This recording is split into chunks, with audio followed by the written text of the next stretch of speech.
আপনারা গত 15 বছরে সুবিধা নিয়েছেন, বিএনপি জামাত বর্জন করেছে এমন কিছু স্থানীয় নির্বাচনে আপনারা অংশ নিয়েছেন।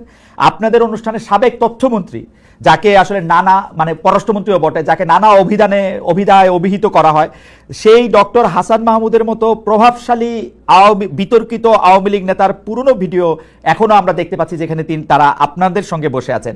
কেউ কেউ এমন মন্তব্য করছেন, যখন যারা ক্ষমতায় থাকে আপনারা তাদের সঙ্গে তাল মিলিয়ে চলেন। একটু আপনার মন্তব্য শুনবো।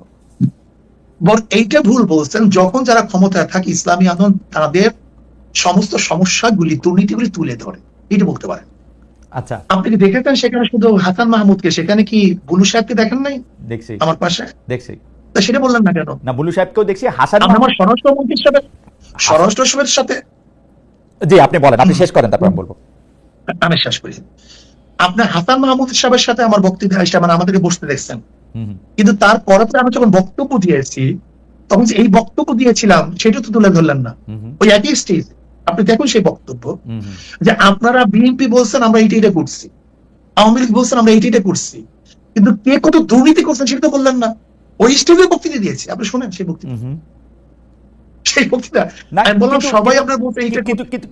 কিন্তু শায়ক, ওই বক্তব্য অনেক বেশি সুগার কোটেড, নাম্বার 1। নাম্বার 2 হচ্ছে আপনি বঙ্গবন্ধুকে নিয়ে, শেখ হাসিনা যখন প্রধানমন্ত্রী ছিলেন সেই সময় যে বক্তৃতা করেছেন, এখন কি সেটা রিপিট করতে পারবেন বা রিপিট আপনি করতেছেন? শেখ হাসিনাকে নিয়ে আমি তারই কোনো বক্তৃতা করি। শেখ হাসিনাকে নিয়ে কোনোদিন প্রশংসামূলক। বঙ্গবন্ধুকে নিয়ে, শেখ সাহেবকে নিয়ে কেন বক্তৃতা করেছি, এটা কি এখন করবেন কিনা আবার? 100 বার শোনেন, কেন করবো সেটা আমি বলি।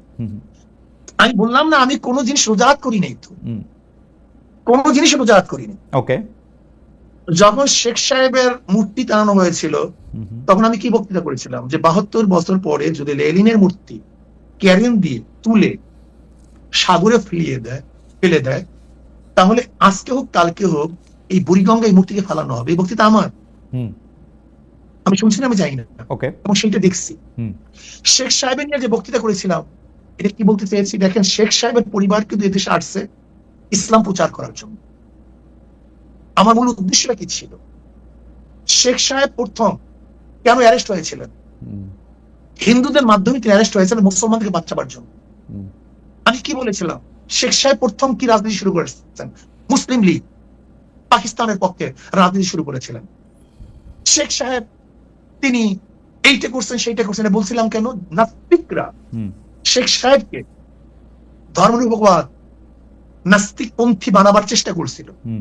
আমি আওয়ামী লীগকে তখন স্মরণ করে দিতে চাই, মূল ভুলবেন না, এদের পরিবার ছিল ইসলামের দাওয়াতে, কিন্তু সেখান থেকে ভেঙে যদি তারা নাস্তিকতাবাদ ধর্মনিরপেক্ষবাদ চাপিয়ে দেয়, তার মানে নিজের সাথে সে আত্মঘাতী করছে। ওই সময় শেখ হাসিনাকেও আপনি তারিফ করেছিলেন ওই একই বক্তব্যে।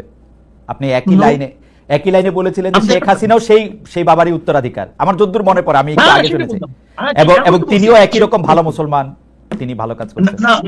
এইটা বলিনি, আমি বলছি সেই পরিবারে, ওকে, আমি তার পরিবারকে ইঙ্গিত করে তাকে সজাগ করতে চেয়েছি যে আপনার বাবা দাদি এদিকে মুসলমান, তারা পীর ছিলেন, তারা দাওয়াত দিয়ে এসছেন, আপনি ইসলামের খেলাফ, ইসলামের বিরোধী কোনো কাজ করতে পারেন না।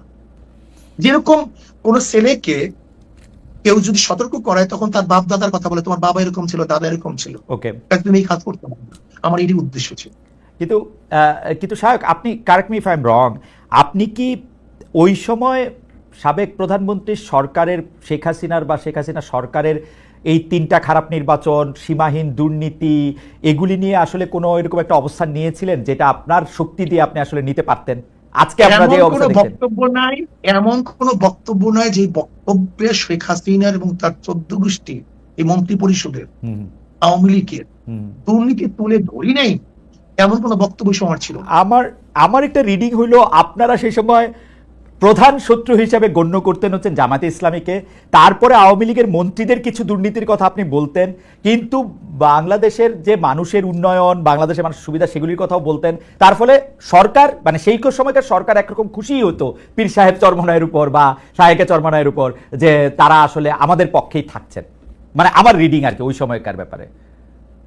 সেই রিডিংটা কেন আপনার মধ্যে অনুভূতি কেন হয়েছিল? কারণ আপনারা জামায়াতের খুব সমালোচনা করছেন, তারপরে হচ্ছে সরকার প্রধানের সমালোচনা আপনারা সরাসরি করতেছেন না, দুই একজন মন্ত্রী বা দুই একটা ঘটনার কথা বলে বলতেছেন। না, আমার মনে হয় আপনার কাছে এটা দৃষ্টিগোচর হয়নি। আমার মনে হয় আচ্ছা ঠিক আছে, আমি আবার চেক করবো না, কিন্তু আমি আবার চেক করব একটা বক্তব্য। জি, আমি পল্টনে ওই শের আপনার সরোয়ার দিতে বলেছিলাম যে শেখ হাসিনা, আপনি শুনে সে বক্তব্য, জি আমি শুধু একটা এরকম 50টা বক্তব্য দিতে পারবো, জি, যে শেখ হাসিনা আপনাকে ভারত বাঁচাতে পারবে না, আপনাকে বাঁচাতে পারবে না, আপনাকে পুলিশ মিলিটারি আপনাকে বাঁচাতে পারবে না, আপনাকে ভারতে অবশ্যই ভাবতে হবে। সে বক্তৃতা শুনিয়ে না আপনি, অনেক আগের বক্তৃতা। আচ্ছা ঠিক আছে, আপনি যদি বলে থাকেন সেটা আপনার মানে শেখ হাসিনার দুর্নীতি বা শেখ হাসিনা এইরকম খারাপ 3টা নির্বাচন দিয়েছে, এটা যদি আপনি বলে থাকেন সেটা ঠিক আছে। আমার দর্শকরাও নিশ্চয়ই শুনেছেন।